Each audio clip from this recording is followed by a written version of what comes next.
Chapter number 6 sorry standard number 6 okay. Chapter number 4 हवामान. याच्यामध्ये तुम्हाला काल एक पॉईंट मी समजून सांगितला होता की 10 जून या दिवशी वातावरणाची स्थिती पुढील प्रमाणे असते. तर 10 जूनला आपल्या वातावरणाची स्थिती कशी राहते बरं? तर 10 जूनला आपल्या वातावरणाची जी स्थिती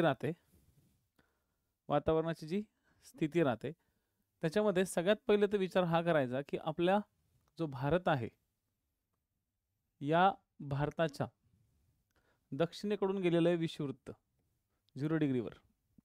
आपल्या भारताचा दक्षिण भाग किती डिग्रीवरती आहे? तर 8 डिग्रीवरती आहे, 8 डिग्री नॉर्थवरती. ठीक आहे. भारताचा दक्षिणेकडची जी कन्याकुमारीचा रिजन आहे हा कन्याकुमारीचा भाग 8 डिग्री नॉर्थवरती आहे. इथपर्यंत लक्षात आला भाग? पॉइंट क्लिअर आहे इथपर्यंत? ओके. मग आता 0 डिग्रीच्या उत्तरेकडे म्हणजे उत्तर गोलार्धात आपला भारत आहे. भारत कुठं आहे? तर उत्तर गोलार्धमध्ये आहे. भारताच्या मध्य भागातून या प्रदेशातून कर्कवृत्त गेलेलं आहे. गेलेलं ना? या ठिकाणून काय गेलेले? कर्कवृत्त गेलेलं आहे. कर्कवृत्त 23.5 डिग्री नॉर्थ आहे. 23.5 डिग्री नॉर्थ आहे. त्याला इंग्लिशमध्ये काय म्हणतात? Tropic of cancer. ठीक आहे. ट्रॉपिक ऑफ कॅन्सर या पट्ट्यामध्ये आहे. त्याच्यामुळे कर्कवृत्ताचा भाग इथे येतो. उत्तर गोलार्धामध्ये भारताचा हा जो काही मॅप या ठिकाणी शो केलेला आहे किंवा भारताचा जो काही मॅप आपण या ठिकाणी आयडेंटिफाईड करत आहोत तर उत्तरेकडच्या बाजूला हा भारत. चला तर आता नीट समजून घ्या की भारताचा जो कोची हा जो प्रदेश आहे, कोची प्रदेश इथे आहे. ठीक आहे. त्यानंतर भोपाळ जो प्रदेश आहे तो इथं आहे. आणि तिसरा प्रदेश कुठला सांगितलेला आहे तुम्हाला? तर मसुरी. तर मसुरी कुठे आहे? तर या भागात आहे. म्हणजे तुम्हाला 6वीच्या पुस्तकामध्ये 3 लोकेशन्स आयडेंटिफाईड केलेले आहेत आणि ह्या 3 लोकेशन्स आयडेंटिफाईड जे केलेले आहेत कोची, भोपाळ आणि मसुरी, हे तिन्ही लोकेशन्स आपल्या भारतातच आहेत, वेगवेगळ्या राज्यांमध्ये. कोची केरळमध्ये, पण कोची जी केरळमध्ये आहे ही कोची विषुववृत्ताच्या खूप जवळ आहे. ही आहे विषुववृत्ताच्या जवळ. विषुववृत्ताच्या जवळ असल्यामुळे ठीक आहे, विषुववृत्ताच्या जवळ आहे त्याच्यामुळे या प्रदेशामध्ये जी उष्णता आहे ती मसुरीपेक्षा जास्त असणार. म्हणजे कोचीचं जे तापमान आहे हे तापमान थंड तर नसणार. इथं तापमान काय असणार आहे? तापमान या ठिकाणी गरमी त्या ठिकाणी 100% राहणार. कारण की विषुववृत्ताच्या जवळ हा जो 0 डिग्री पार्ट आहे विषुववृत्ताच्या जवळ 12ही महिने सूर्यकिरण लंबरूप राहतात. म्हणजे 12ही महिने या ठिकाणी सूर्यकिरण लंबरूप राहतात. आता सूर्य हळूहळू उत्तरेकडे आलेला आहे आणि सूर्याची जी लोकेशन सांगितलेली आहे ही सांगितलेली आहे 10 जूनची. 10 जूनला सूर्य नाही म्हटलं तरी आपल्या महाराष्ट्राच्या जवळ किंवा महाराष्ट्र मध्य प्रदेशच्या बॉर्डरच्या एरियामध्ये तो राहतो. आणि महाराष्ट्र मध्य प्रदेशच्या बॉर्डरमध्ये इथं सूर्य असल्यामुळं सूर्य या भागापासून म्हणजे सूर्य या प्रदेशापासून कर्कवृत्तापासून तर विषुववृत्तापर्यंत जास्त उष्णता, इथं जास्त उष्णता तो देतो. या प्रदेशामध्ये जास्त उष्णता देतो म्हणजेच भारताचा हा जो प्रदेश आहे तो जास्त उष्णतेचा राहणार. बरोबर की नाही? हा जो प्रदेश आहे कर्कवृत्तापासून तर विषुववृत्तापर्यंत हा जास्त तापमानाचा या ठिकाणी राहणार.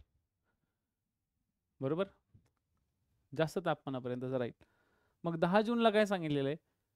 तर 10 जूनला कोचीमध्ये दुपारी 12-12:30च्या दरम्यान काय आहे? हवा कशी असेल? तर ढगाळ असेल. ढगाळ का असेल बरं? ढगाळ का असेल? कारण की हा जो प्रदेश आहे हा समुद्राच्या जवळ आहे. समुद्राच्या जवळचा प्रदेश आहे. समुद्राच्या जवळचा प्रदेश असल्यामुळे त्या ठिकाणी बाष्पाचे प्रमाण जास्त असणार. आणि 10 जून सांगितलेलं आहे तर 10 जून सांगितल्यामुळं या प्रदेशामध्ये 10 जून सांगितलेलं आहे तर 10 जून सांगितल्यामुळं या प्रदेशामध्ये नैऋत्य मोसमी हवा भारतामध्ये प्रवेश करत असते. हाच एक काळ असा आहे की ज्या काळामध्ये नैऋत्य मोसमी हवा काय करत असते, भारतामध्ये एंट्री करत असते. तर हे सगळे पॉईंट्स तुमच्या पुस्तकावरती लिहायचे. तुम्ही सेपरेट नोट्स काढत बसायचं नाही. तुम्हाला सांगितलेलं आहे की एकतर मी तुम्हाला ग्रुपवरती पुस्तक पण सेंड करून दिलेलं आहे मराठीचं, मराठी भाषेतलं. तर तुम्हाला काय करायचं आहे, तिथंच लिहायचं. जे तुम्हाला मी इथं सांगतोय ते तिथंच लिहून ठेवायचं. तुमचे व्ह्यू सगळे पुस्तकावरतीच कव्हर करू शकत असेल. ठीक आहे, इथपर्यंत भाग लक्षात आलाय?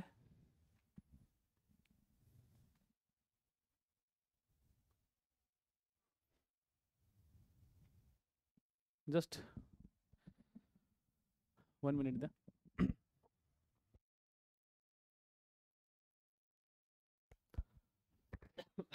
सॉरी. आता ह्यात कोचीमध्ये काय असते तर ढगाळ वातावरण असतं. भोपाळमध्ये कडक ऊन पडलेलं असेल. भारतामध्ये 10 जूनच्या काळामध्ये सूर्य भोपाळच्या जवळ असणार आहे, म्हणजे सूर्य लंबरूप असणार आहे. त्याच्यामुळं लंबरूप या ठिकाणी असला तरी इथं कडक ऊन पडलं असणार आहे. कडक ऊन, एकदम उन्हाळा असतो इथं. 47-46 डिग्री सेल्सिअस टेम्परेचर या ठिकाणी राहतं. ठीक आहे, म्हणजे इथं ढगाळ वातावरण. कोचीवरती काय सांगितलेलं आहे, कोचीवरती मस्तपैकी ढगाळ वातावरण. भोपाळमध्ये काय तर कडक ऊन. आता मसुरीत काय असणार आहे, मसुरीत काय तिथं काय म्हणजे काय असेल त्या कंडिशनमध्ये, तर मसुरीमध्ये ओके, हा जो मसुरीचा पॉईंट आहे, या मसुरीच्या पॉईंटमध्ये काय सांगितलं, थंड हवा व बेताचे ऊन. ओके, म्हणजे ऊन क्वचितच त्या ठिकाणी पडत असते, तिथं थंड असणार. ऑब्व्हियसली काय असणार, व्हेरी गुड. मसुरीमध्ये काय असणार तर पूर्णपणे थंड थंड, एकदम थंड थंडाई. ओके, एकदम काय असणार आहे, थंड थंडाई. त्याच्यामुळे आपल्याला या तक्त्यावरनं तर बेसिक गोष्ट लक्षात ठेवायची की पहिले तर हा जो प्रदेश आहे भारताचा, हा भारताचा प्रदेश किंवा भारताचा प्रदेश विशाल आहे. ठीक आहे, कोची समुद्र किनाऱ्यावर आहे, भोपाळ मध्य भागात आहे, तर मसुरी डोंगरात आहे. तर डोंगराच्या प्रदेशामध्ये, किनाऱ्याच्या प्रदेशामध्ये आणि पठारी प्रदेशावरती, म्हणजे भोपाळ कुठे, भोपाळ मैदानात नाही आहे, भोपाळ कुठे आहे तर पठारावर आहे, द्वीपकल्पीय पठारावरती भोपाळ आहेत. मग जे भोपाळ आहे, ह्या भोपाळचा प्रदेश पूर्णपणे उन्हाचा असेल. म्हणजे आपल्या भारतात एकाच दिवशी वेगवेगळ्या प्रकारचे 3 कंडिशन्स आपल्याकडे क्रिएट होतात. आपल्या भारतामध्ये एकाच दिवशी 10 जूनला आपल्या भारतात 3 प्रदेशामध्ये तिन्ही कंडिशन्स वेगवेगळ्या असतात. आपल्या भारतात एकाच दिवशी एकाच ठिकाणी सर्वकडे सारखी कंडिशन नसतेच, कधीच नसते. आपल्या भारताचं सगळ्यात महत्त्वाचं भूवैशिष्ट्य हेच आहे की आपल्या भारतामध्ये, आपला भारतच एवढा विशाल काय आहे की आपल्या भारतात एका दिवशी वेगवेगळ्या ठिकाणी वेगवेगळ्या कंडिशन क्रिएट झालेल्याच असतात. लक्षात आलं? मग आता यावरनच त्या प्रदेशाचं हवा आणि त्या प्रदेशात असलेल्या हवामान यांच्यावरती आपल्याला प्रकाश टाकायचा आहे. ठीक आहे, यांच्यावर आपल्याला काय करायचं आहे, प्रकाश टाकायचा आहे. तर सगळ्यात पहिली कन्सेप्ट म्हणजे व्हॉट इज मीन बाय हवा. हवा म्हणजे काय, हवाला इंग्लिशमध्ये म्हणलं जातं एअर. तुम्ही टायरमध्ये हवा भरता,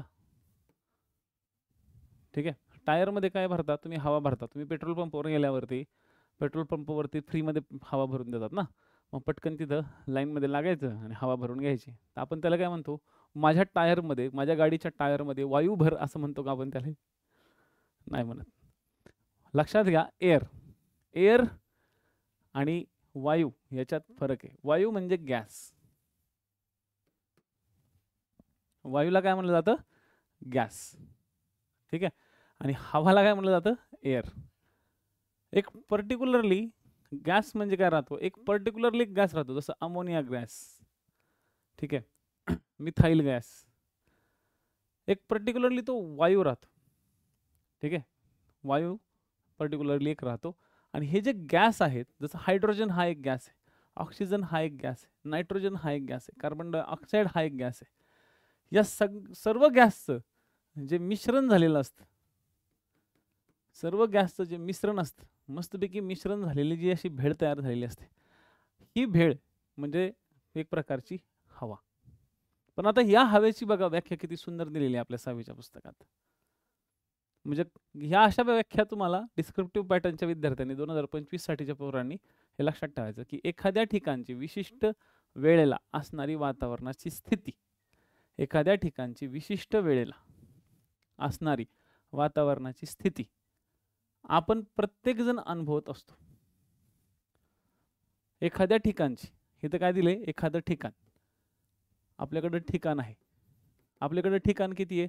आपल्याकडे कोची आहे, आपल्याकडे भोपाळ आहे आणि आपल्याकडे मसुरी आहे. हे आपल्याकडे आहेत ठिकाणं. आहेत की नाही ठिकाणं? ओके. विशिष्ट वेळेला, विशिष्ट वेळेला म्हणजे काय, तर आपल्याला किती वाजलेले आहेत?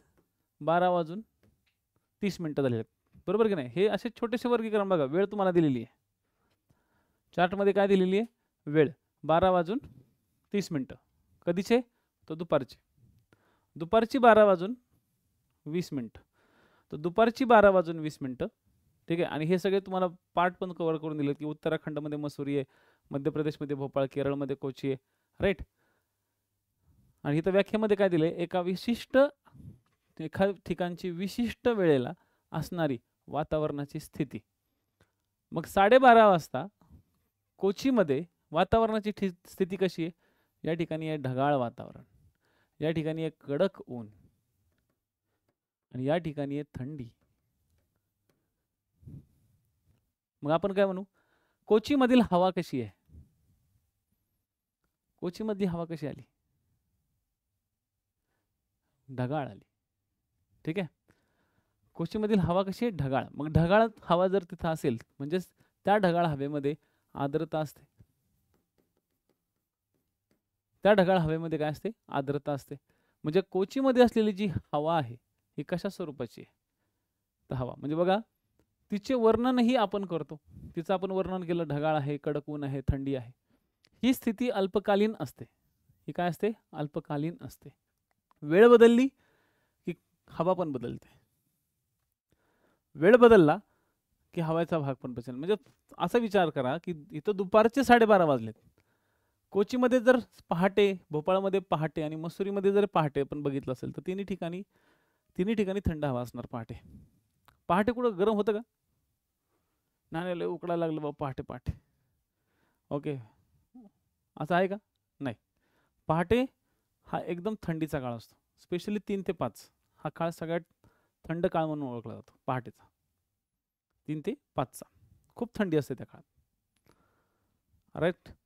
म्हणजे एक समजून घ्या की एखाद्या विशिष्ट ठिकाणची किंवा विशिष्ट वेळेला, एखाद्या ठिकाणची विशिष्ट वेळेला आपण जी वातावरणाची स्थिती अनुभवतो, पण ती स्थिती कशी असते? अल्पकालीन असते. ती स्थिती कशी असते? अल्पकालीन, काही ठराविकच काळ असते. जी अल्पकालीन असते यालाच आपण त्या ठिकाणची हवा असे म्हणतो. आपण अशी एक व्याख्या केलेली आहे लहानपणी आपल्याला वेगवेगळ्या पुस्तकांमध्ये पण असं सांगितलेलं आहे की mixture of gases it's called air. Mixture of gases is called air. यासोबत आणखी काही व्याख्या केल्या जातात. त्यातली एक सगळ्यात महत्त्वाची ही व्याख्या आहे की एका ठिकाणची विशिष्ट वेळेला असणारी वातावरणाची स्थिती. आपण बघितल्या 3 ठिकाणं, कोची, भोपाळ आणि मसुरी.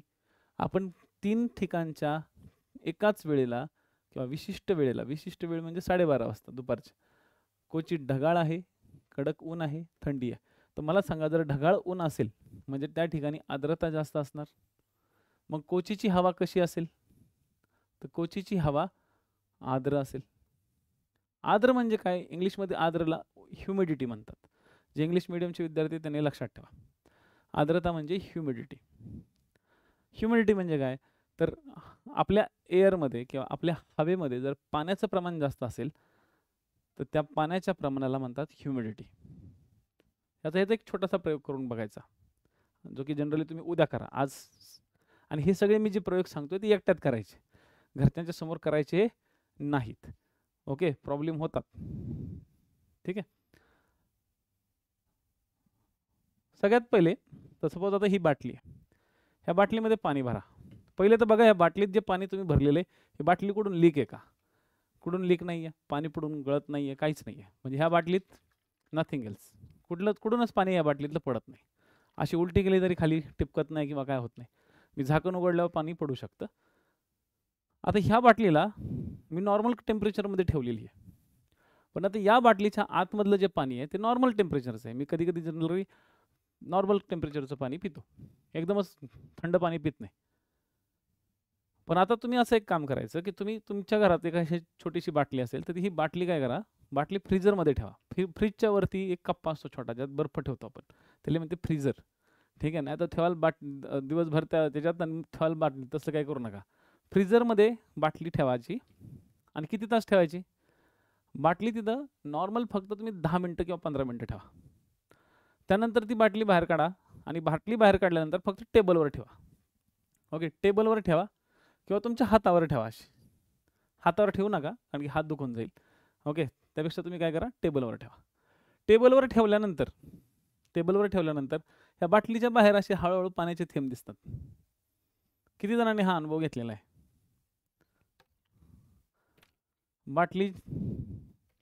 बाटलीच्या बाहेर पाण्याचे थेंब दिसतात.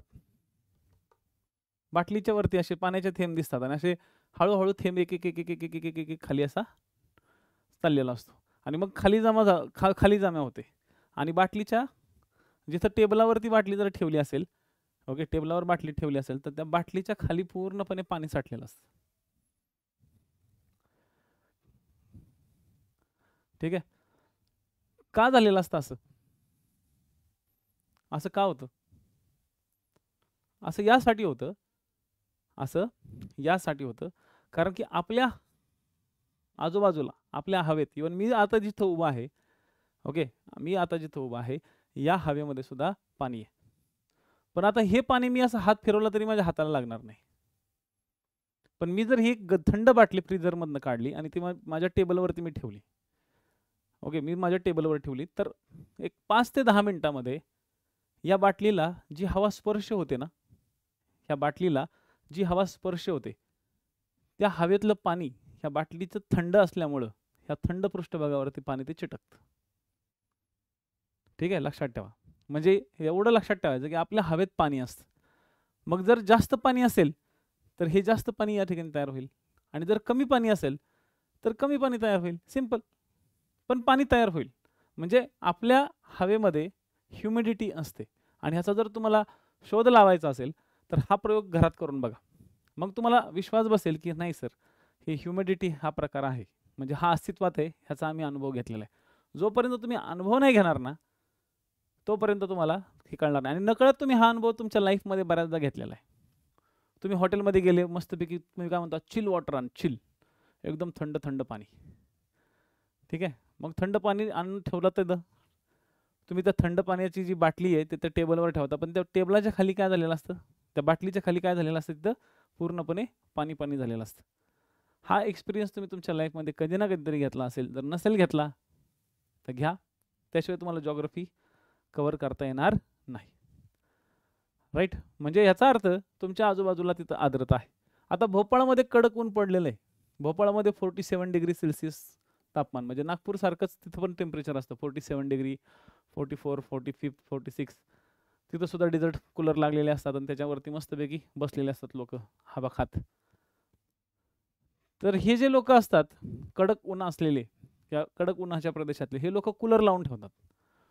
ठीक आहे. हे लोक कूलर लावून ठेवतात. का कूलर लावून ठेवतात? कारण की पूर्ण हवा काय झालेली असते, कोरडी झालेली असते आणि कोरडी हवेमध्ये बाष्पच राहत नाही. कोरड्या हवेचं बाष्प उडून जातं, हवा गरम होऊन जाते. आणि हवा गरम झाली की मग आपल्याला काय होतं, हवा जर गरम झाली तर आपल्याला एक प्रकारे ऊन लागायला लागतं, असं उष्ण वाटायला लागतं. आपल्या शरीरातलं पाणी सुद्धा कमी होतं, आपण लवकर डिहायड्रेट होतो. तुम्ही आता अनुभव पण घेत असाल, हिवाळ्यामध्ये तुम्हाला जास्त तहान नाही लागत, पण उन्हाळ्यामध्ये तुम्ही 2 तास जरी बिना पाण्याचे राहिले तरी तुम्हाला असं एकदम हापाकल्यासारखं होतं, कुठून तरी म्हणजे राजस्थानमध्ये चालल्यासारखं होतं की नाही. उन्हाळ्यामध्ये तुमच्या शरीराला पाण्याची गरज असते, हिवाळ्यामध्ये तुमच्या शरीराला पाण्याची गरज जास्त नसते, कारण की आपल्याला ऑलरेडी बॉडीला बाहेरून थंडी लागत असते.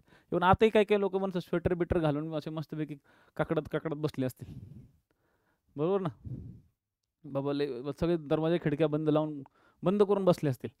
आणि तुम्ही आता एक असा अनुभव पण घेत असाल, तुम्ही दरवाजा खिडक्या सगळ्या लावलेल्या आहेत पण लेखाची तरी आतमध्ये थंडी वाजते.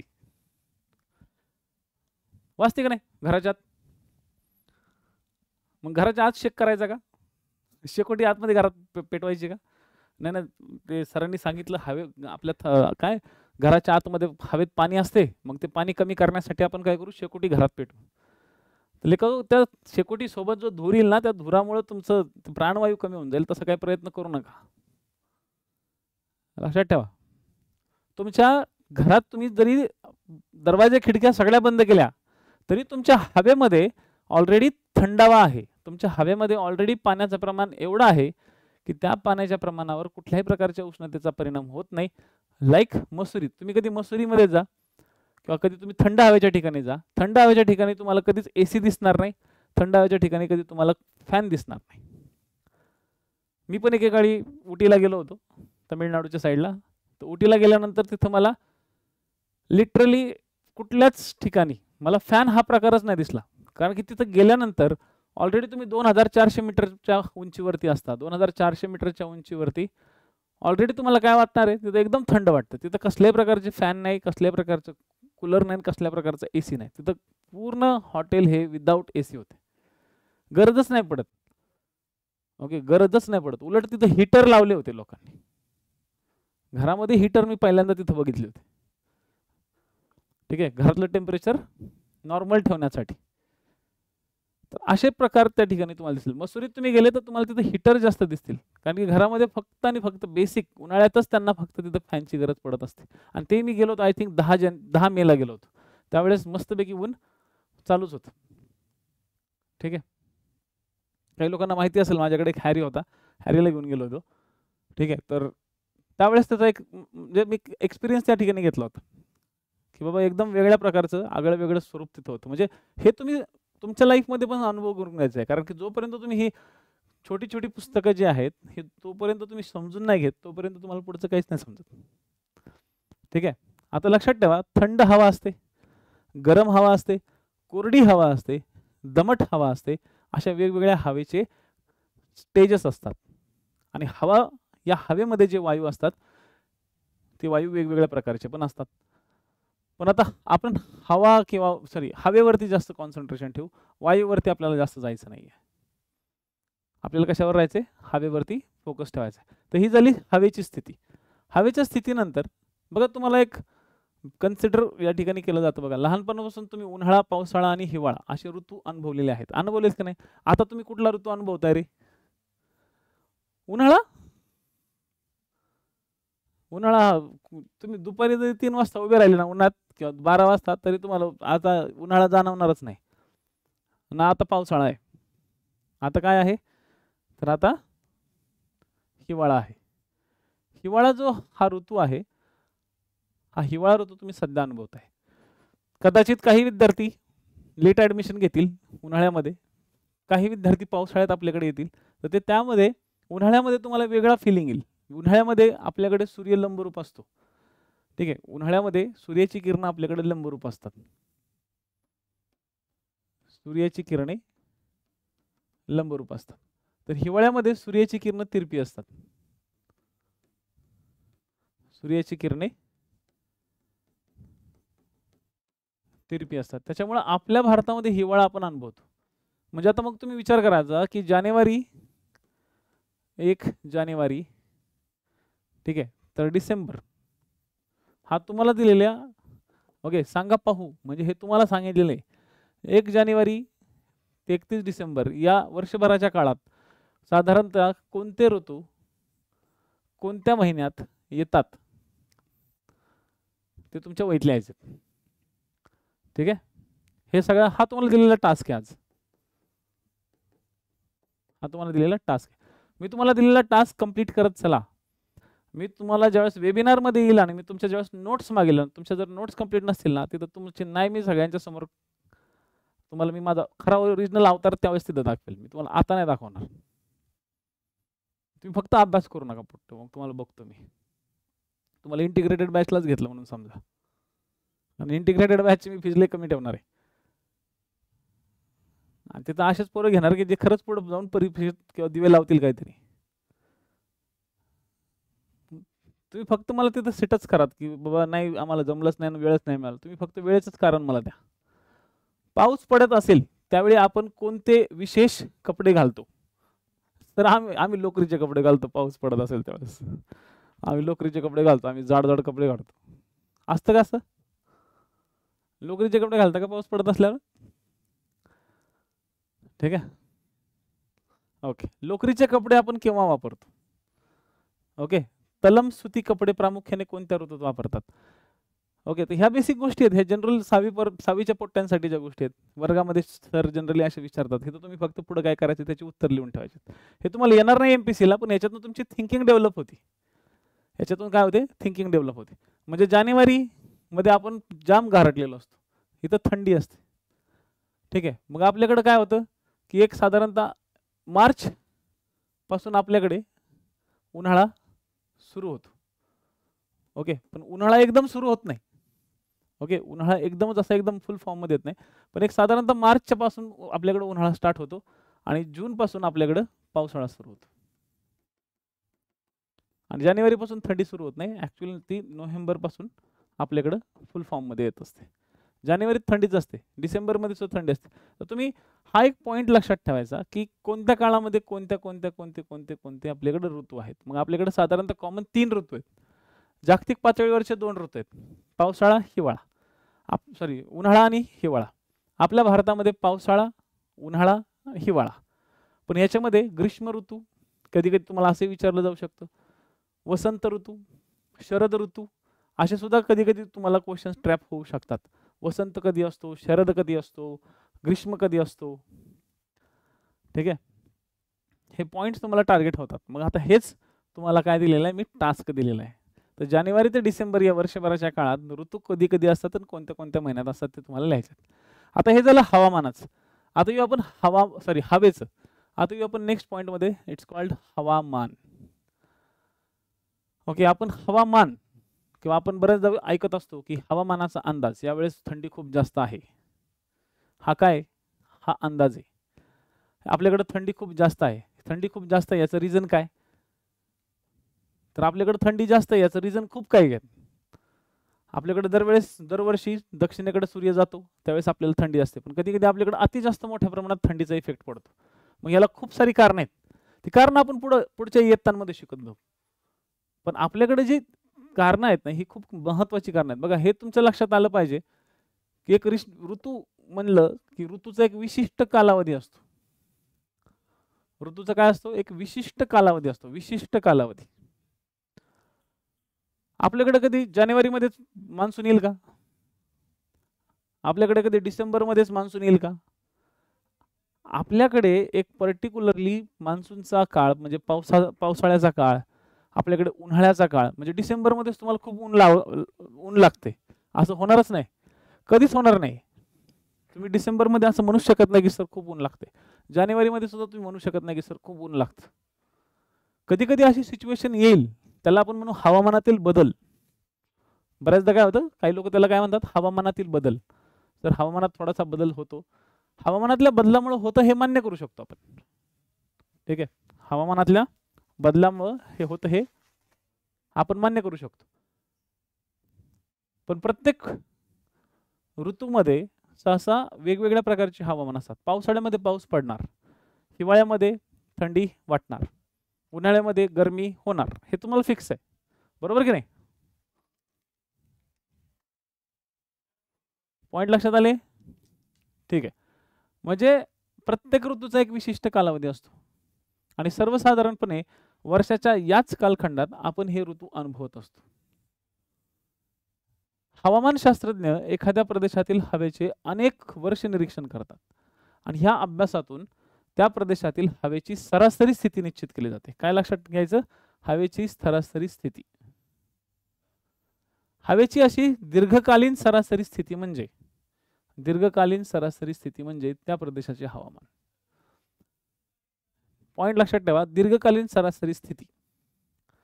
एखाद्या प्रदेशामध्ये आपण काय म्हणतो, साधारणतः जून पासून ते सप्टेंबर पर्यंत आपल्याकडे पावसाळा असतो, म्हणतो की नाही? आपल्याकडे काय असतो? पावसाळा असतो.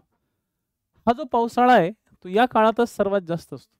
पावसाळा तर सप्टेंबर नंतर पण असतो, पण आपण पावसाळा म्हटलं तर सगळ्यात पहिले कशावरती फोकस होतो? जून, जुलै, ऑगस्ट, सप्टेंबर हे 4 महिने आपण सगळ्यात पहिले फोकस हा ठेवतो की या 4 महिन्यांमध्ये आपल्याकडे पावसाळ्याची कंडिशन असते. लक्षात आलं? ही 4 महिने जी आहे ही आपल्याकडे पावसाळ्याची कंडिशन राहते. म्हणजे एखाद्या प्रदेशात जसं भारतासारखा प्रदेश आहे, या भारतासारख्या प्रदेशात या कालावधीत असलेली स्थिती, पण काय दीर्घकालीन सरासरी स्थिती, हा पॉइंट लक्षात ठेवा. दीर्घकालीन इंग्लिश मीडियमचे लोक, तुम्हाला मी सांगितलेलं आहे की सोबत सोबत इंग्लिश मीडियमची पण पुस्तकं घेत चला, मराठी मीडियमची पण पुस्तकं ठेवत चला. म्हणजे मराठी मीडियमच्या लोकांनी मराठी मीडियम ठेवा, इंग्लिश मीडियमच्या लोकांनी इंग्लिश मीडियम ठेवा. तुम्हाला मातृभाषा समजते ना मराठी, मग मी जे काही शिकवतोय ते फक्त तुम्हाला इंग्लिशमध्ये तिथं फाड तुमच्या इंग्लिश कोबरे टाईप वाचायचं आहे. ओके, आपल्याकडे जरा कमी इंग्लिश कोबरे आहेत, पण हे सगळ्या गोष्टी कव्हर करायच्यात आणि एकदम पटापट पॉईंट लिहून ठेवायचे की हां सर याला हे ओके. हवामान म्हणजे दीर्घकालीन सरासरी स्थिती, डोक्यात फिट. मग कधी कुणी एखादं काय विचारलं तुम्हाला की हवा आणि हवामान म्हणजे काय, तर तुम्हाला लक्षात आलं पाहिजे. ज्यावेळेस तुम्ही मोठी मोठी पुस्तकं वाचता सौदी सरांची वगैरे वगैरे, तर हे सौदी सरांची पुस्तकं तुम्हाला लवकर समजत नाहीत. आणि त्याचं एकच रिझन आहे की तुम्ही हे बेसिक केलेलं नसतं, हे बेसिक झालेलं नसतं. त्याच्यामुळे तुम्हाला हवाही कळत नाही, हवामानही कळत नाही, कुठली हवा कुठं गेली ते समजत नाही. ठीक आहे. जसं हवामान शीत कोरडे, हवामान कसं असतं? शीत व कोरडे, उष्ण व दमट किंवा उष्ण व कोरडे, अशा स्वरूपाचे वेगवेगळे हवा आणि हवामानाचे इफेक्ट या ठिकाणी असतात. जसं आता आपण बघितलं कोकण, ठीक आहे. कोकणामध्ये काय? कोकणामध्ये उष्ण हवामान आहे. ऑब्व्हियसली कोकण कुठे येतो? उष्णकटिबंधात येतो. कोकणामध्ये उष्ण हवामान 100%, ठीक आहे. पण त्या ठिकाणी समप्रमाणातलं हवामान आहे आणि दमट हवामान आहे. म्हणजे उष्ण पण आहे, सम पण आहे आणि दमट पण आहे. तुम्ही जर आता कोकणात, कुणी आहे का कोकणातलं? अनिल आहेत का कुणी कोकणातलं? इथलं मुंबई वगैरे या साईडचं कुणी आहे का?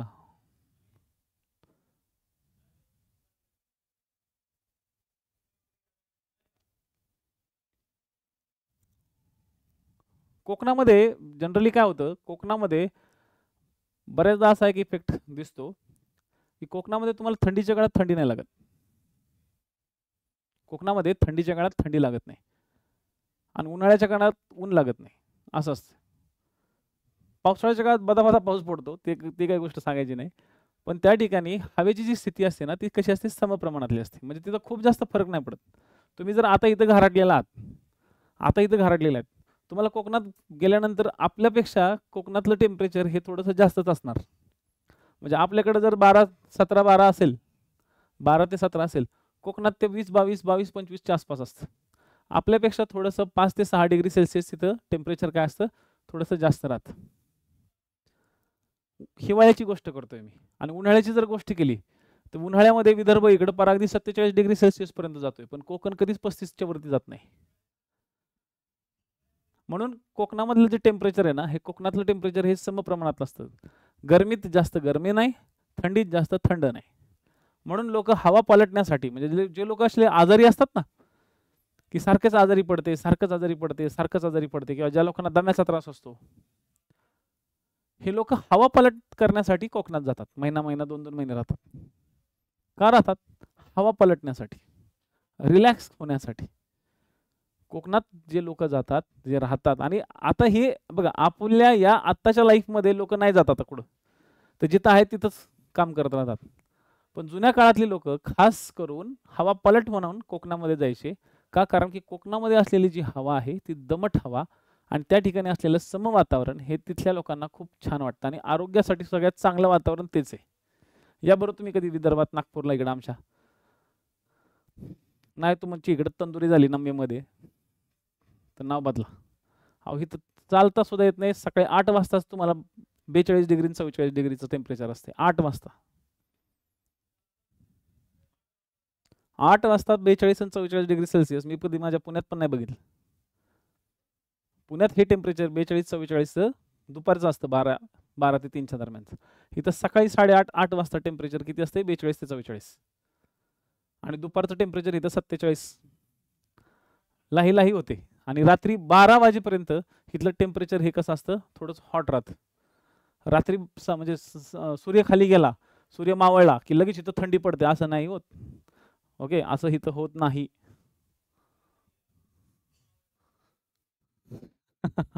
येस. कुठली मॅच होती तुमची ट्रेनिंगची?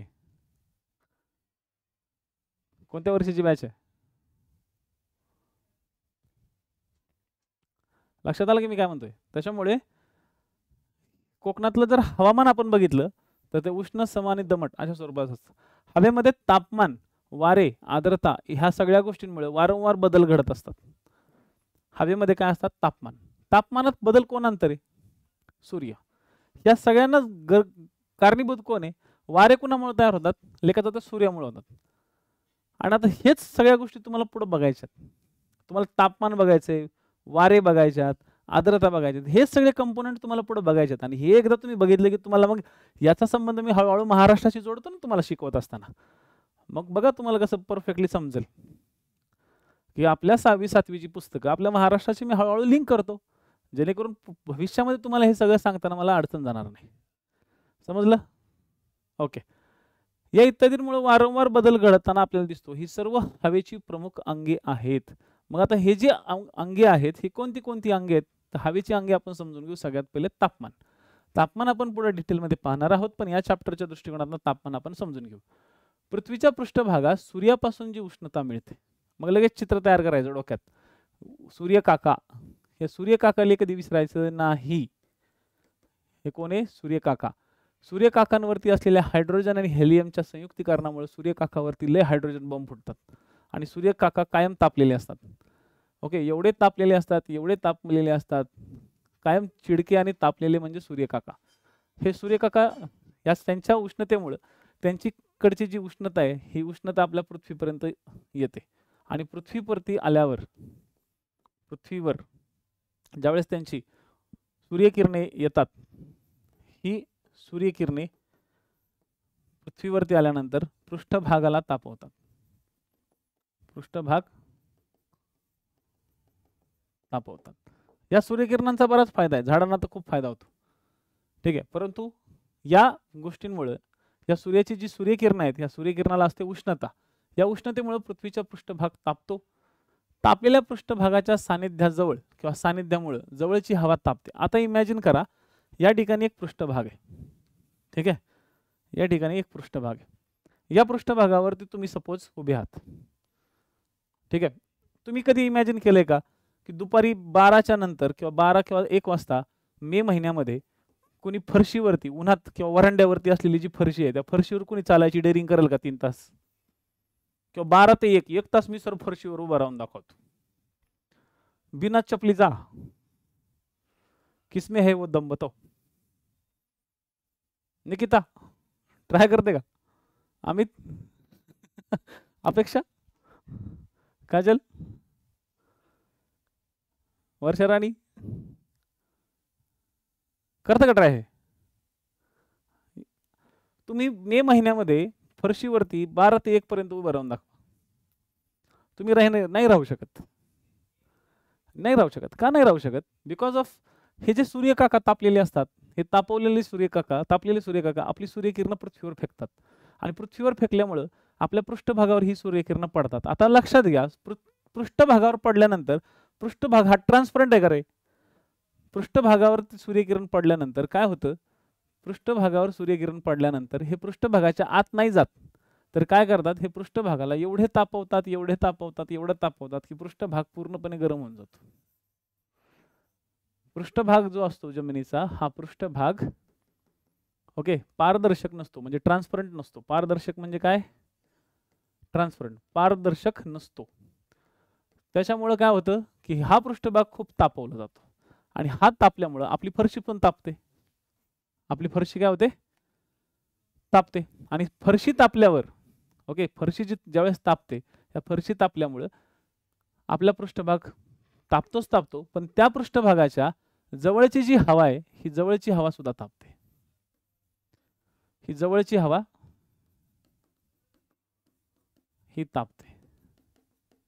म्हणून बघा, तुम्ही जर कधी उन्हाळ्यामध्ये तुम्ही उन्हाळ्यात जमिनीवरती उभे जरी राहिले ना असे, किंवा तुम्ही चप्पल घालून बोट घालून जरी असे उभे राहिले आणि तोंडाला काही बांधलं नसेल तर जी तुमची हवा तुमच्या समोरून तोंडाला लागणार आहे ना त्या हवेमध्ये सुद्धा तुम्हाला तापमान म्हणजे तापमान वाटतं. तुम्ही म्हणता काय उन्हाची लाही लाही होते रे बाबा, उन्हाळ्या लागतात किंवा ती जी हवा आहे ती जोराने तुम्हाला झोंबते. मग तुम्ही काय करता, ते स्कार्फ वगैरे तसे चेहऱ्याला वगैरे गुंडाळून तुम्ही बाहेर गाडी चालवता, बरोबर की नाही? चालवता की नाही? का? कारण की ऊन लागते. बरेचसे लोक ते हातात पर इथपर्यंत असं लांब त्या खांद्यापर्यंत ते मोठा ते तसला सॉक्स बिक्स तसले घालते. ओके, मग गाडी चालवते. नाही ते हात काळे नाही पडले पाहिजे ना म्हणून, बरोबर की नाही? का करता तुम्ही हे? कारण की तुम्ही ज्यावेळेस गाडी चालवता भुंगाट, तर भुंगाट गाडी चालवत असताना ती जी हवा आहे ना ती हवा तुमच्या स्किनवरती इफेक्ट करते आणि इफेक्ट करून तुमची स्किनला ती ब्लॅक करू शकते किंवा त्याला आपण काय म्हणतो सनबर्न. सूर्याची किरणं तुमच्या त्वचेला काय करतात, बर्न करतात, बरोबर की नाही? तर ह्या सगळ्या गोष्टी करतात की नाही बरेचसे लोक. तर ह्या दृष्टिकोनातून तुम्ही विचार करायचा की सूर्याची जी किरणं आहेत ही किरणं भूपृष्ठाच्या जवळ असलेल्या हवा काय करते, तापवते व त्यानंतर हवेचे वरचे थर क्रमाक्रमाने तापत जातात. म्हणजे खालची हवा तापली की त्याच्या वरची हवा तापते. ओके, खालची हवा तापली की ती हवा वरच्या थराला तापवते, ती हवा वरच्या थराला तापवते, ती हवा वरच्या थराला तापवते. अशी हवा वर वर वर वर तापतच जाते आणि हवा जशी जशी वर वर वर वर तापत जाते तशी तशी ती हवा बघा, जशी जशी हवा क्रमाक्रमाने वरती तापते त्यामुळे समुद्र सपाटीपासून जसे जसे उंच जाऊ, ओके, समुद्र सपाटीपासून आता ही समुद्र सपाटी आहे, याच्यापासून जसं जसं तुम्ही उंच जाताय, ओके, तसे तसे हवेचं तापमान कमी कमी होत जातं. जसं जसं तुम्ही वरती जाता वरती तापमान कमी आणि इथलं तापमान जास्त. का बरं? कारण की जमिनीच्या जवळ हवेचा जो जमिनीच्या जवळ असलेली जी हवा आहे ही हवा जास्त तापलेली असते, ही हवा जास्त तापलेली असते. मग इथली हवा जरा थोडीशी मध्यम तापलेली असते, इथली हवा एकदमच कमी तापलेली असते आणि वरची हवा तापलेलीच नसते. म्हणून जमिनीच्या खालच्या भागात, ओके, जमिनीच्या जवळच्या भागात, खालच्या भागात म्हणजे जमिनीच्या जवळच्या भागात हवा जास्त गरम असते आणि उंच भागात म्हणजे इथे एखादा डोंगर जरी असा असला, ओके, एखादा डोंगर जरी या भागात असेल, एखादा डोंगर सपोज या भागात आहे, तर डोंगर भागात असेल तर डोंगराच्या या खालच्या भागामध्ये तापमान जास्त राहतं,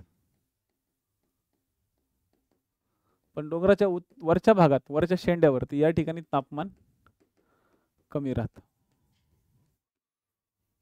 समजलं? वरच्या भागात तापमान कमी, या भागात तापमान जास्त राहतं आणि म्हणून हे पॉइंट्स लक्षात ठेवायचे आहेत. यासाठी होतं, ओके, यासाठी होतं कारण की जमिनीच्या जवळचा जे पृष्ठभाग आहे, जमीन तापली तर जमिनीच्या जवळचा हवा सुद्धा तापते, पण ही हवा खूप जास्त उंचीपर्यंत तापत जात नाही. ही हवा ठराविक लिमिटपर्यंत तापत जाते, त्याच्यापेक्षा वरती तापत नाही जात. म्हणून उंच भागावर गेल्यावरती तुम्हाला तापमान कमीच दिसते. आणि विशेष म्हणजे इथं सुद्धा जमीन आहे, पण इथं नीट लक्षात ठेवा उंच शिखरावरती जागा कमी आहे, उंच शिखरावरची जी जागा आहे ना ती कमी आहे, त्यामुळे कमी जागा असल्यामुळे तिथली जमीन जास्त गरम होत नाही. पण खालच्या भागामध्ये जमीन जास्त मोठी आहे. म्हणजे असा जर डोंगर आहे, ही जमीन आहे, एक डोंगर आहे आणि परत एक जमीन आहे, तर डेफिनेटली इथं जे तापमान आहे, या प्रदेशातलं जे तापमान आहे हे तापमान जास्त असणार, तापमान जास्त असणार, इथं तापमान जास्त असणार, बरोबर. पण वरच्या बाजूला तापमान मात्र कमी असणार, वरच्या बाजूला कमी तापमान, कारण की गरम होणारी जी जमीन आहे ती कमीच आहे ना, शिखरावरती थोडी जास्त जमीन आहे, त्याच्यामुळे तिथं जमीन तापतच नाही. जमीन तापत नसल्यामुळे या प्रदेशामध्ये तापमान कमी सापडतं. पॉइंट लक्षात आले? समजला डाऊट तुझा? आणि अमित, साक्षी समजते का रे?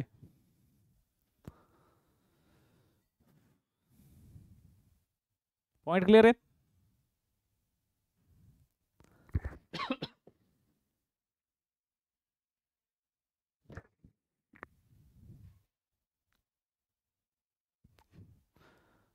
चलो, अशा प्रकारे सर्वसाधारणपणे विषुववृत्तापासून दोन्ही ध्रुवांकडे तापमान कमी कमी होत जाते.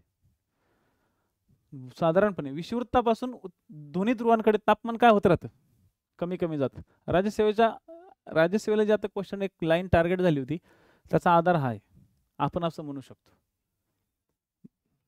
संदेश लक्षात आलं? रेखा मॅडम समजलं? ठीक आहे. म्हणजे सर्वसाधारणपणे विषुववृत्तापासून दोन्ही ध्रुवांकडे तापमान कमी होतं. आता तुम्हाला इथं विषुववृत्त लगेच तुमच्या डोळ्यासमोर चित्र उभं राहिलं पाहिजे पटकन, की हा मध्ये विषुववृत्त आहे लेखाचा. ह्या विषुववृत्तापासून जसं जसं आपण उत्तरेकडे जातो, जसं जसं दक्षिणेकडे जातो, ओके, इथं तापमान कमीच असणार आणि इकडे सुद्धा दक्षिणेकडे तापमान कमी असणार. तापमान काय असणार? कमी असणार. म्हणजे दोन्हीकडे उत्तरेकडे जाताना आणि दक्षिणेकडे जाताना तापमान कमी होत जातं. कारण की 0 डिग्रीच्या जवळ लंबरूप किरण वर्षभर असतात. वर्षभर लंबरूप किरण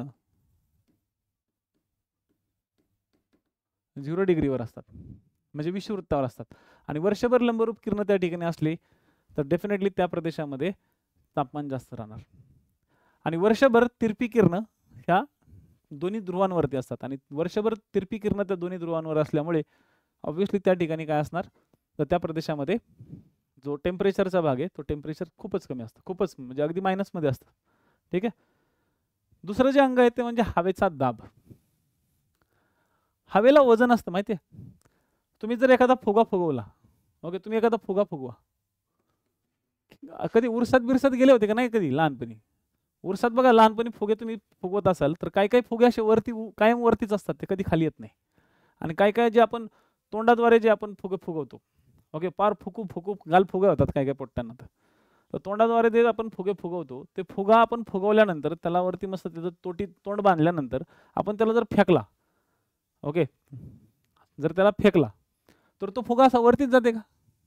नाही. आपण तोंडाद्वारे ज्यावेळेस हवा भरतो एखाद्या फुग्यामध्ये त्यावेळेस आपल्या शरीरातलं किंवा आपण जे हवा भरतो त्याच्यामध्ये मॅक्सिमम कार्बन डायऑक्साईडचं प्रमाण, ठीक आहे, नायट्रोजनचंही प्रमाण आणि ऑक्सिजनचंही प्रमाण असतं. आपण जे फुग्यामध्ये हवा भरतो जास्तीत जास्त त्यात कार्बन डायऑक्साईड असतं. आणि ज्यावेळेस हे तिन्ही वायू त्याच्यात फुग्यात घुसलेले असतात तर त्यावेळेस हे तिन्ही वायू जड असतात. हे तिन्ही वायू फुग्यातले काय आहेत? जड आहेत. आणि हे तिन्ही वायू जड असल्यामुळे तो फुगा हळूहळू हळूहळू हळूहळू हळूहळू हळू काय होतो? खाली येतो, खाली पडतो. म्हणजे हवेला वजन असतं. हेच तुम्ही त्याच्यात हेलियम भरा बरं, हेच तुम्ही त्याच्यात हायड्रोजन भरा बरं, त्याच्यात आर्गॉन भरा बरं, तो फुगा कायम वरतीच राहतो, तो कधी खाली येतच नाही. तो फुगा काय राहतो? वर राहतो. का वर राहतो? खाली का येत नाही? ग्रॅव्हिटेशनल फोर्स त्याला खाली का ओढत नाही? का? कारण की त्याच्यामध्ये असे वायू आहेत की जे हलके आहेत आणि हे हलके वायू खाली येतच नाही, ते वरती राहतात. आपल्या पृथ्वीवरती पण तसंच आहे. आपल्या पृथ्वीच्या पृष्ठभागावर म्हणजे जिथं मी उभा आहे, जिथं तुम्ही आज बसलेले आहेत, तुमच्या आजूबाजूला सगळे जड वायू आहेत, हलके वायू नाहीत तुमच्या आजूबाजूला, जड वायू आहेत. आणि हे जड वायू का आहेत? कारण की पृथ्वीच्या अंतर्गत असलेली जी ग्रॅव्हिटेशनल फोर्स आहे, त्या ग्रॅव्हिटेशनल फोर्सने किंवा ग्रॅव्हिटीने हे सगळे जड वायू आपल्याकडे ओढून घेतलेले आहेत. ह्याला कारणीभूत ग्रॅव्हिटी आहे. आपल्या पृथ्वीची ग्रॅव्हिटी गेली ना, सगळं निघून जाईल, सगळं निघून जाईल. आपल्या पृथ्वीवर वातावरणच नाही राहणार. ग्रॅव्हिटेशनल फोर्स कमी झाला, आपल्या पृथ्वीवरती वातावरण सगळं गायब होऊन जाईल, गायब. लक्षात आलं? त्याच्यामुळं आपल्या हवेला एक वजन असतं. आता हे जे हवेचं वजन आहे, ओके, हवेला वजन असतं त्यामुळे दाब निर्माण होतो. ओके, आता तुम्ही म्हणा सर आम्हाला तर कधी जाणवत नाही हो. संदेश, कधी जाणवले का तुझ्या अंगावरती हवेचं वजन आहे? अपेक्षा, रेखा मॅडम, कधी जाणवले का तुमच्या अंगावरती? काजल, की तुमच्या अंगावर अशी तुमच्या डोक्यावरती हवा बसलेली आहे? जाणवले का? हा ज्योती, कधी जाणवले का? किरण,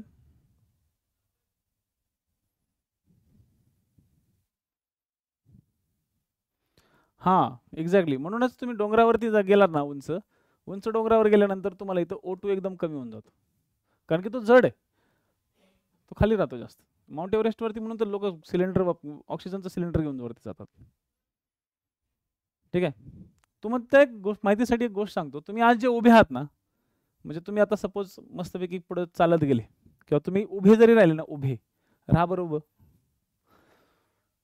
तुम्ही म्हणाल येस सर आता आम्ही उभंच आहोत, बोला आता. मी पण उभाच आहे. मी जो उभा आहे ना, उभा, हे उभा मी हवेच्या दाबामुळे. लक्षात आलं? मी जो उभा आहे ना आता सध्या तुमच्या समोर, मी हवेच्या दाबामुळे उभा आहे. माझ्यावर हवेचा दाब आहे, म्हणजे माझ्यावरती डोक्यावरती हवेचा दाब आहे आणि या हवेच्या दाबामुळे मला आहे ना काय केलं जाते, हवा मला स्थिर ठेवते. हवा मला दिसत नाहीये, माझ्या आजूबाजूला हवा आहे. ओके, मी असं जर हात माझ्या तोंडापाशी मी हे केला तर मला फील होते, हा हात माझ्या तोंडाला लागत नाही, पण या हातामुळं ती जी हवा आहे ना ती हवा एकदम चेहऱ्यावरती बसते. करा, ट्राय करा, तुम्हाला लक्षात येईल. आपल्याला पण बघा गरम झालं की आपण असं करतो. स्पेशली मुली तर अशा अशा काय काय करतात ॲक्शन की ते त्यांच्याकडे बघून मलाच हसायला येतं. बरोबर, खूप गरमी होते बाबा, असं तसं आहे नाही. तुम्ही असंच करता ना एकदम काहीतरी, म्हणजे काय करता तुम्ही, आजूबाजूची जी हवा आहे ना ती तुमच्या चेहऱ्यावरती मारता. हे सगळं केलेलं आहे आपण, पण कधी जिओग्राफिकच्या दृष्टिकोनातून कधी अभ्यासाच्या दृष्टिकोनातून पाहिलं नाही. हा एक सगळ्यात मोठा इम्पॅक्ट आहे. आता तुम्ही हा विचार करायचा की हा जो हवा, ही जी हवा आहे, ही हवेमुळे आपण पूर्णपणे स्टेबल आहे. जर माझ्या आजूबाजूची सगळी हवा काढली तर मला लिटरली मी सांगतो, मी उभाच नाही राहू शकत. मी आधार घेऊन मला उभं राहावं लागेल. ओके, माझ्या पुढच्या डेस्कचा आधार घ्यावा लागेल, भिंतीचा आधार घ्यावा लागेल, किंवा मागच्या ह्या स्क्रीनचा मला आधार घ्यावा लागेल. मला आधार घेऊन मला उभं राहावं लागेल. हे लक्षात ठेवा. आपण जे चालतो, चालत असताना आपण एकदम सरळ चालतो, पण जर हवा काढली ना तुमच्या आजूबाजूची, हवेवरचा दाब कमी केला ना, लिटरली सांगतो तुम्हाला चालता पण येणार नाही. पळणं तर लांबचीच गोष्ट, तुम्हाला चालता सुद्धा येणार नाही. तुम्हाला पहिली गोष्ट उभंच राहता येणार नाही.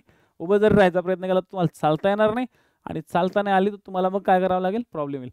ग्रॅव्हिटेशनल फोर्सचा भाग वेगळा, ग्रॅव्हिटेशनल फोर्सचा भाग वेगळा, पण तुम्हाला हवेमुळं तुम्ही स्टेबल आहे हे लक्षात ठेवा. त्यामुळं तर थोडंसं हवेला पण म्हणत चला थँक्स. आणि हा हवेमुळं म्हणजेच काय, तर हवेच्या दाबामुळं. हवेला एक वजन असतं, म्हणून वातावरणाच्या सर्वात खालच्या थरावर, ओके, वातावरणाचा जो सर्वात खालचा थर आहे, म्हणजे आता इमॅजिन करा की ही पृथ्वी आहे, तर पृथ्वीचा सर्वात खालचा जो तर आहे तो कोणता आहे, तर तप्पांबर आहे. ओके, त्याला इंग्लिशमध्ये काय म्हणतात, ट्रोपोस्फिअर. ओके, इंग्लिश मीडियमवाले काय म्हणतात, ट्रोपोस्फिअर, तप्पांबर. वातावरणाचा जो सगळ्यात खालचा थर आहे ना, या खालच्या थरावर त्यावरील हवेचा दाब पडतो. आता या तप्पांबरावरती स्थितांबर आहे. ओके, काय आहे, स्थितांबर आहे. त्या तप्पांबरावर मध्यांबर आहे,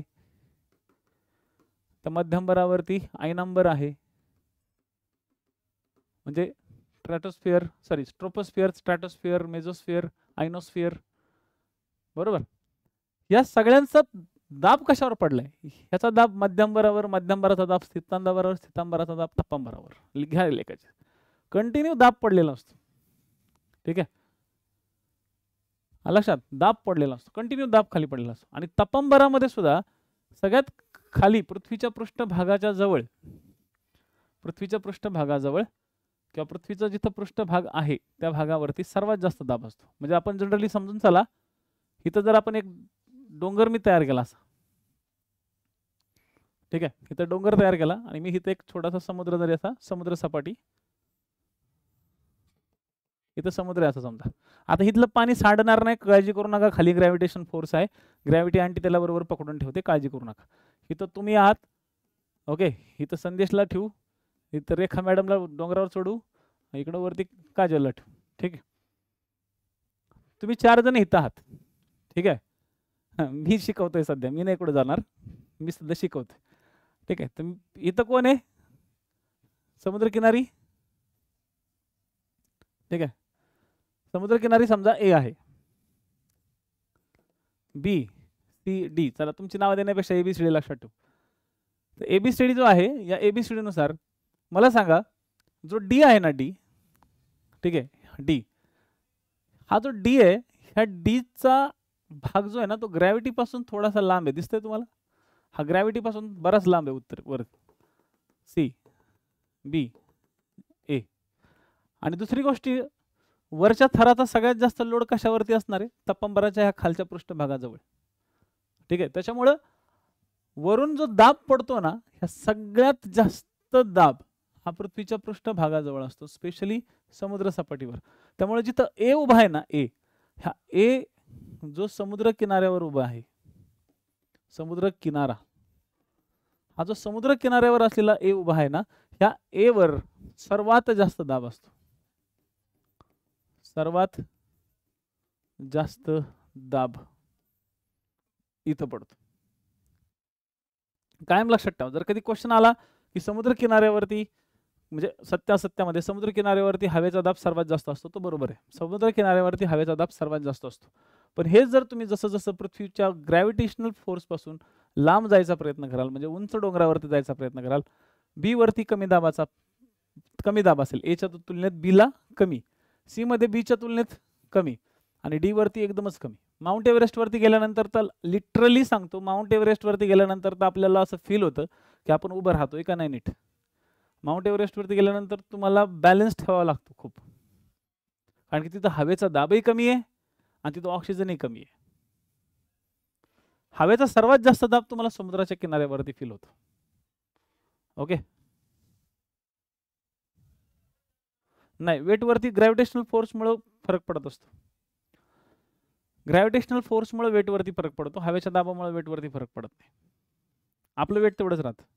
ते चंद्रावर होतं, कारण की चंद्राचं ग्रॅव्हिटेशनल फोर्स आपल्या 6 पट कमी आहे. वेटवरचा जो फरक असतो ना, तो कशावर पडतो? ग्रॅव्हिटेशनल फोर्स कमी असल्यामुळे. आपल्या पृथ्वीवरती ग्रॅव्हिटेशनल फोर्स वेगळंच आहे. इथं गेल्यानंतर तुम्हाला तुमच्या हवेचा दाब, आपण हवेचा दाब बघतोय, आपलं वेट नाही, आपलं वेट सेमच राहतं. हवेचा दाब आपल्याला त्या ठिकाणी कमी जाणवतो आणि आपण जास्तीत जास्त फक्त 8800 मीटर उंचीवरतीच जाऊ शकतो. माउंट एव्हरेस्टवरच जाऊ शकतो, त्याच्यावरती कुणी जात नाही. त्याच्यावरती कुठली जागाच नाही आहे त्याच्यावरती जाण्याची. ठीक आहे, त्याच्यावरती जाण्याची कुठे जागा नाही आहे. ठीक आहे, पृथ्वीच्या पृष्ठभागावर लगत, लक्षात घ्या. आता पुढं हवेचा दाब पडतो, त्यामुळं हवेची घनता वाढते. एक लक्षात घ्या, जसं जसं तुम्ही खाली याल पृष्ठभागाच्या जवळ, ए वरती, एच्या प्रदेशामध्ये जसं समुद्र किनाऱ्यावर सर्वात जास्त दाब आहे, तसंच एच्या प्रदेशामध्ये हवेची घनता सगळ्यात जास्त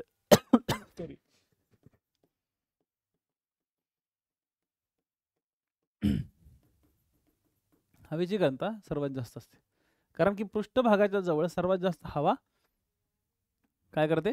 खेचलेली असते.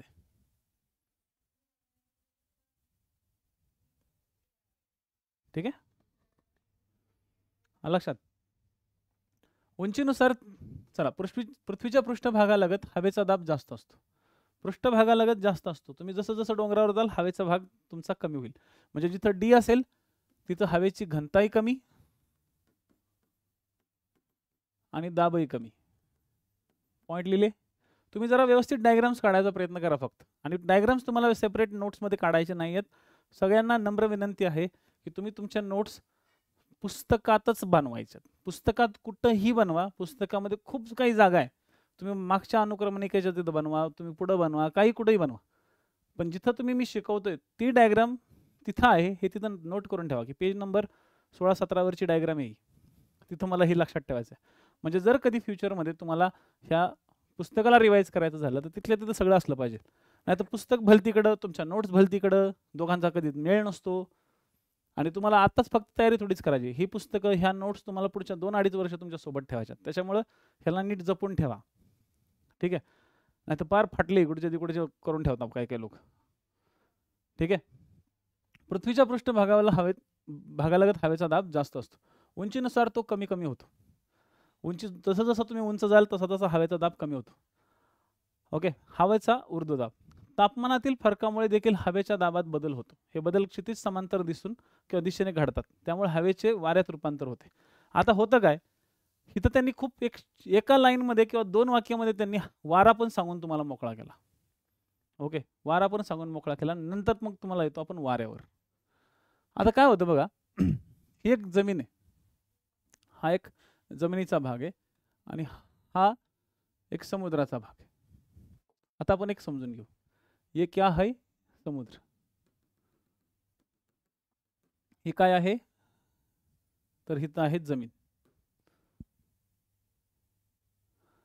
लक्षात आली? या जमिनीवर सूर्यकिरण पडतात.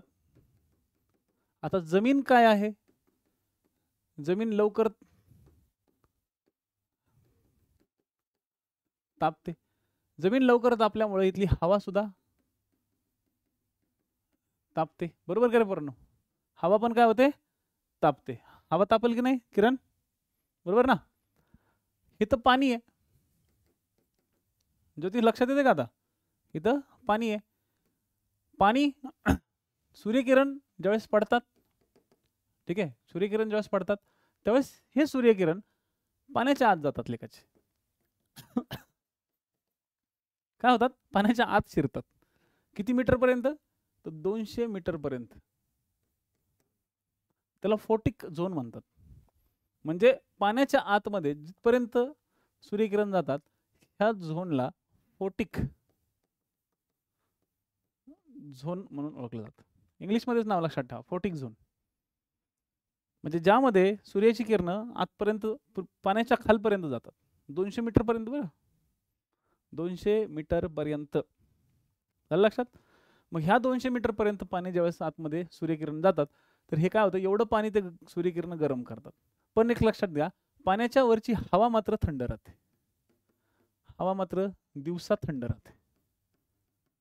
म्हणजे काय होतं बघा, दिवसा हवा थंड, कशाच्या वरती, पाण्याच्या जवळची पाणी, आणि इथं दिवसा हवा तापते. त्याच्यामुळं काय होतं नीट समजून घ्या. त्याच्यामुळं असं होतं की इथं जी जमीन आहे आणि इथं जे पाणी आहे, पाण्यावरची जी हवा आहे ती हवा असते थंड, आणि थंड हवा असेल तर त्याच्यात बाष्प पण असतं. बाष्प झालं, हवा थंड पण राहते, त्याच्यामुळे त्याची जी आर्द्रता आहे ना ती आर्द्रता वाढते. आणि इकडं जमिनीवरती मात्र होतं काय, जमिनीवरती मात्र होतं काय, जमिनीवरती हवा तापते, आणि हवा तापल्यानंतर हवा आपल्या प्रत्येक वरचा थर तापवत जाते, आणि हवा वरील थर तापवत नेल्यावर वरील थर तापवते, आणि वरील थर तापवल्यामुळं हवा तापते, आणि हवा तापल्यामुळं हवा आपली वरील थर तापवत तापवत जाते, आणि त्याच्यामुळे हिथली हवा ओके तापून ऊर्ध्वगामी जाते. ऊर्ध्वगामी जाते का जाते, कारण की याच्यातील बाष्प, या हवेतील बाष्प कमी झालेलं असतं, आणि बाष्प कमी झालं की हवा हलकी बनते. दिसते का इकडचं, हवा काय बनते, हलकी बनते. पॉइंट दिसले का हे, बाष्प कमी झालं की हवा हलकी बनते, आणि हवा हलकी बनल्यावर ओके हवा जशी जशी वरती गेली ऊर्ध्वगामी जाते, आणि एक प्रकारे या ठिकाणी मग कमी दाबाचा पट्टा तयार होतो. कमी दाबाचा पट्टा, आणि या ठिकाणी हवा थंड असल्यामुळं या प्रदेशामध्ये जास्त दाबाचा पट्टा तयार होतो. जास्त दाबाचा पट्टा. आणि एक नियम आहे कायम लक्षात ठेवा, हवा नेहमी, हवेला जर जमिनीवरनं व्हायचं असेल, जमिनीवरनं वाहणं म्हणजे क्षितिज समांतर, ज्या वेळेस हवा अशी वाहते किंवा अशी वाहते ह्याला म्हणतात क्षितिज समांतर. इंग्लिशमध्ये ह्याला म्हणतात हॉरिझॉन्टल. ज्यावेळेस हवा जमिनीवरनं अशी वाहते एका साईडनं, किंवा एका जमिनीवरनं एका ठिकाणाहून दुसऱ्याकडे, तर याला म्हणतात क्षितिज समांतर. ज्यावेळेस हवा क्षितिज समांतर दिशेने वाहू लागते, हे असे शब्द लक्षात ठेवायचे, नाही तर कधी कधी वाचत असताना लक्षात नाही राहत. क्षितिज समांतर, तर जास्त हवेच्या दाबाकडून कमी हवेच्या दाबाकडे ज्यावेळेस हवा क्षितिज समांतर दिशेने वाहू लागते, ठीक आहे, क्षितिज समांतर दिशेने हवा या ठिकाणी वाहू लागते, तेव्हा कायम लक्षात ठेवा ती जास्त दाबाकडून कमी दाबाकडे वाहते. ऑलवेज रिमेंबर दिस थिंग.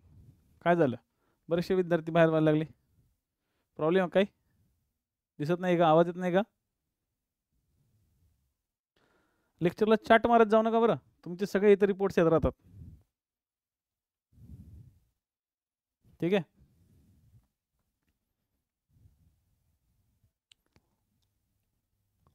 इथं हवा काय होते, आर्द्रता वाढते, आर्द्रता वाढल्यानंतर थंड होते, आणि जास्त दाब तयार झालेली हवा कमी दाबाकडे व्हायला लागते, कारण की कमी दाब इथून वरती उचलला जातो, आणि त्याच वेळेस आपल्याकडे हवा हा प्रकार निर्माण होतो. हवा नाही, वारे हा प्रकार तयार होतो. काय द्वारा होतो, वारे. आणि वाऱ्याला इंग्लिशमध्ये काय म्हणतात, विंड. गॅस वेगळं, एअर वेगळं, विंड वेगळं, ओके. वायू वेगळे, हवा वेगळी, आणि वारे पण वेगळे, हे सगळे प्रकार वेगवेगळे या ठिकाणी क्रिएट होतात, ठीक आहे. कमी व जास्त हवेच्या दाबातील फरकामुळे वाऱ्याचा वेग ठरतो, त्याच्या अंतरामुळे सुद्धा ठरतो. इथे एक आणखी एक फरकामुळे सुद्धा आणि त्याच्यातील अंतरामुळे सुद्धा, अंतर हा शब्द तिथे लिहून ठेवा, अंतरानुसार सुद्धा वाऱ्याचा वेग ठरतो. वाऱ्याचा वेग फास्ट होईल, वाऱ्याचा वेग स्लो राहील, हे सुद्धा डिपेंड करतं. त्याच्यानंतर आर्द्रता. बघा इथे मी सांगितलं होतं की पाण्यामध्ये सूर्यकिरण पाण्याच्या आतमध्ये शिरतात आणि पाण्याच्या आतमध्ये शिरल्यामुळे पाण्याचं बाष्पीभवन होतं आणि पाण्याचं बाष्पीभवन झाल्यानंतर वातावरणात बाष्प तयार असतं. आता इथं डायरेक्ट काय सांगितलेलं आहे, वातावरणात बाष्प असतं, पण का असतं याचं कारण असं सूर्य. या सगळ्याला जबाबदार कोण आहेत? ते सूर्य काका आहेत. ओके, सगळ्याला जबाबदार कोण आहेत? सूर्य काका आहेत. ठीक आहे, तर वातावरणात बाष्प असतं, ज्या हवेत बाष्प जास्त असतं ती हवा दमट असते आणि लक्षात घ्या ती जड पण असते. इथं हे पॉईंट लिहून ठेवायचे, जे मी तुम्हाला एक्स्ट्रा पॉईंट सांगतो ना ते एक्स्ट्रा पॉईंट लिहून ठेवत चला. ती जड पण असते आणि ती दमटही असते. वातावरणातील दमटपणास आर्द्रता म्हणतात, जे की मग तुम्हाला मी प्रयोग करायला सांगितला. ठीक आहे, वातावरणातील आर्द्रतेचे प्रमाण तापमानावर अवलंबून असते. म्हणजे जास्त तापमान असेल तर आर्द्रता कमी आणि कमी तापमान असेल तर आर्द्रता जास्त. आता बघा पाण्यावरती तापमान खूप जास्त आहे का? नाही, कारण की पाण्यामध्ये सूर्यकिरण जात होते आतमध्ये, पाण्याच्या आतमध्ये सूर्यकिरण जात होते, म्हणून दिवसभर पाणी थंडच राहतं. तुम्ही समुद्राच्या किनारी दुपारी गेले, समुद्रात पाय टाकलं की एकदम बाबा बाबा पाय, मला माझं पायले भाजले, मला पायाला भाजलं असं ओरडत तुम्ही समुद्राच्या बाहेर नाही येत. समुद्र थंडच असतो. ठीक आहे, समुद्र हा थंड असतो. कायम लक्षात ठेवलं. तर हे झाल्या आर्द्रतेच्या महत्त्वाच्या गोष्टी.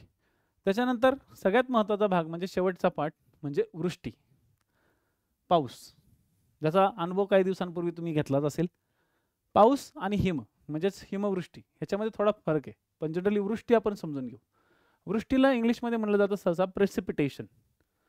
हवेतील बाष्पाचे पाणी आणि हिम, हवेतील बाष्प जे असतं ह्याचं एक तर पाणी होतं. मी तुम्हाला मगाशी बॉटलचं उदाहरण सांगितलं होतं, बॉटलचं उदाहरण सांगितलं होतं. आणि कधी कधी एकदम थंड वातावरण झालं की तिथं हिम तयार होतं.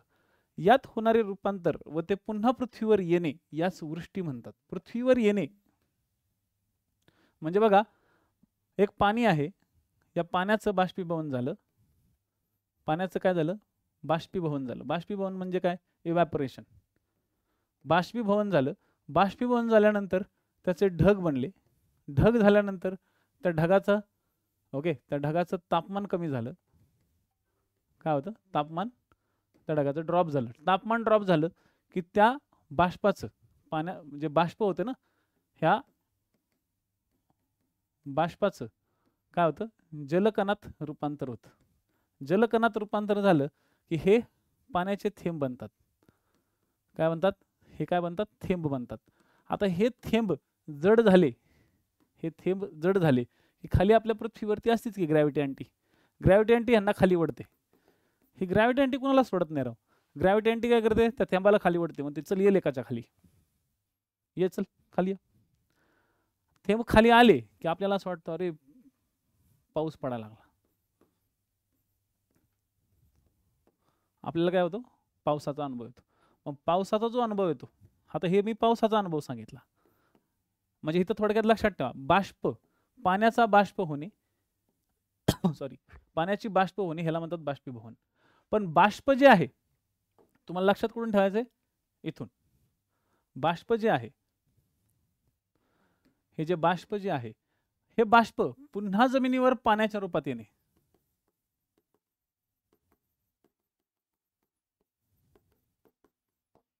हा पॉइंट लक्षात ठेवा. पाण्याच्या रूपात येणे, हे बाष्प पुन्हा परत जमिनीवर पाण्याच्या रूपात येणे याला म्हणतात वृष्टी.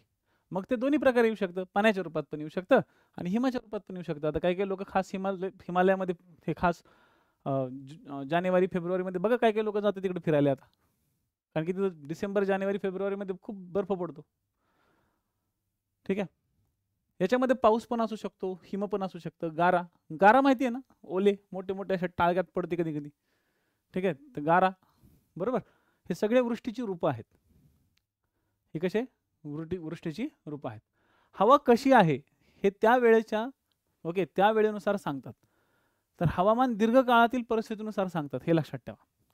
हवा कशी आहे हे त्या त्या वेळेनुसार सांगतात, म्हणजे ते शॉर्ट टर्म असतं. आणि हवामान कसं आहे हे त्याच्या दीर्घकालीन परिस्थितीनुसार सांगतात. हवेत सतत बदल होत असतो, व तो सहजपणे जाणवतो. हवेमध्ये एकदम क्विकली होतो.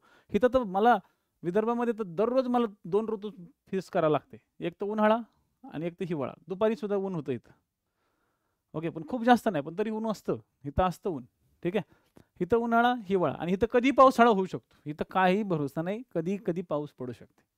अचानक ढग येते, पाऊस पडते. ठीक आहे. हवेत सतत बदल होत असतो व तो सहजपणे जाणवतो. हवामानातील बदल मात्र दीर्घकाळ होतात. ते सहसा लवकर जाणवत नसतात. त्यामुळे हवामानाची कंडिशन जी असते ती खूप वेगळी असते. ठीक आहे. मग आता बघा, हवामानावर परिणाम कोणते कोणते घटक करतात, तर याच्यावरती तुम्हाला आता मी प्रश्न सांगतोय. जे डिस्क्रिप्टिव्ह पॅटर्नवाली लोक आहेत, जे एकदम टरकलेली आहेत, कशा पद्धतीने टरकलेली आहेत की सर ते डिस्क्रिप्टिव्ह पॅटर्न जे आहे ना त्यात लिहायचं कसं ते समजत नाही. तर तुम्हाला एक छोटा प्रश्न मी देतोय. ठीक आहे.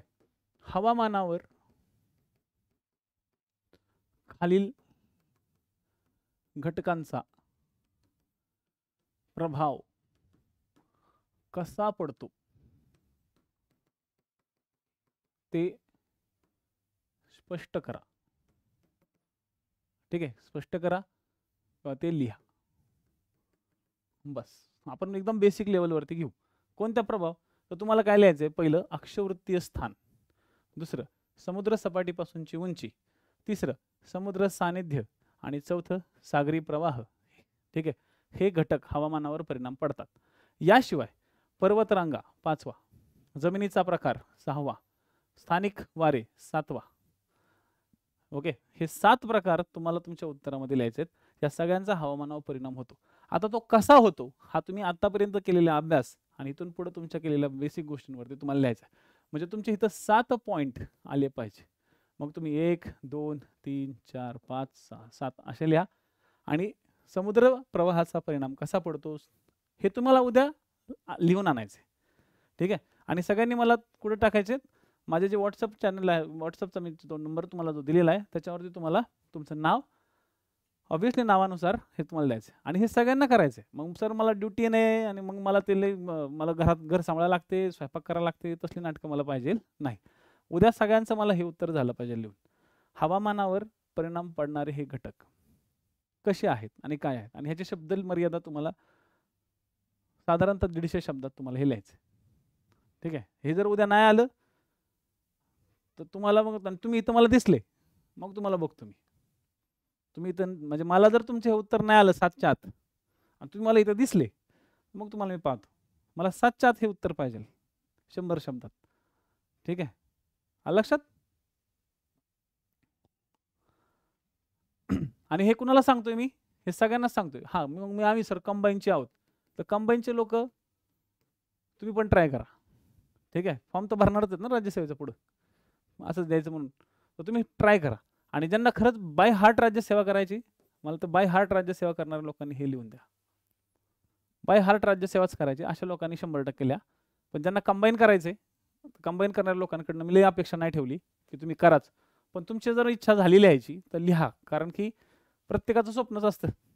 ठीक आहे. की आपण नवीन पॅटर्न नक्कीच या ठिकाणी ट्राय करावा. ठीक आहे. तर ट्राय करा. मी तुम्हाला हे नाही म्हणत की करा किंवा नाही करू. पण राज्यसेवा करणारे जे विद्यार्थी माझ्याकडे वेगळे आहेत त्यांना मात्र मी हे कंपल्सरी सांगतोय की तुम्ही हवामानावर खालील घटकांचा प्रभाव कसा पडतो ते लिहायचं.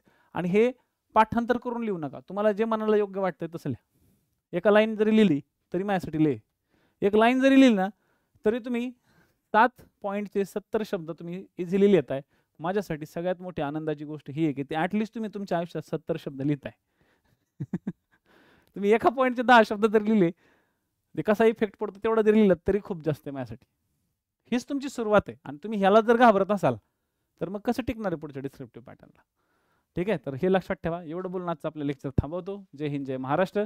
आय होप सो तुम्हाला हा प्रकरण एकदम चांगल्या पद्धतीने डोक्यात शिरला असेल. ठीक आहे. माझा नंबर सगळ्यांनाच दिलेला आहे मी ऑलरेडी. तुमच्या ह्या स्लाईडवरती पण नंबर आहे माझा. आणि मी जेवढ्या एरियात आतापर्यंत लेक्चरमध्ये जिथं जिथं झालेलं आहे तिथं सांगतो. 788 744 8636 हा तुमचा ऑफिशियल KG ऑफिशियल किंवा माझं नाव लिहा वाटलं तर KG सर किंवा KG गुरुजी किंवा किरण गुरुजी, तुम्हाला जे लिहायचं ते लिहा. ठीक आहे. खडूस मास्तर पण लिहू शकता. काही काही लोकांनी तसं पण लिहून ठेवलेलं आहे. राईट. टेक्निकलवाल्यांनी लिहायचं नाही महेश, पण तरी ट्राय करू शकता. लिहायची ॲटलीस्ट सवय तर लावा. लिहायची सवय कधी लागते? लिहायची सवय तेव्हाच लागेल ना, की ज्यावेळेस तुम्ही प्रॉपर फेस करताय सगळ्या गोष्टीला. आणि हे लहानपणाची लहान पुट्ट्यांचे पॉइंट्स आहेत हे, त्यामुळे हे तुम्ही लिहिलेच पाहिजे सगळ्यांनी. ट्राय तर करा. ठीक आहे, टेक्निकलवाल्यांनी पण लिहा. लिहा. एकदा ट्राय तर करा, तरच तो कॉन्फिडन्स येईल ना. चला, धन्यवाद.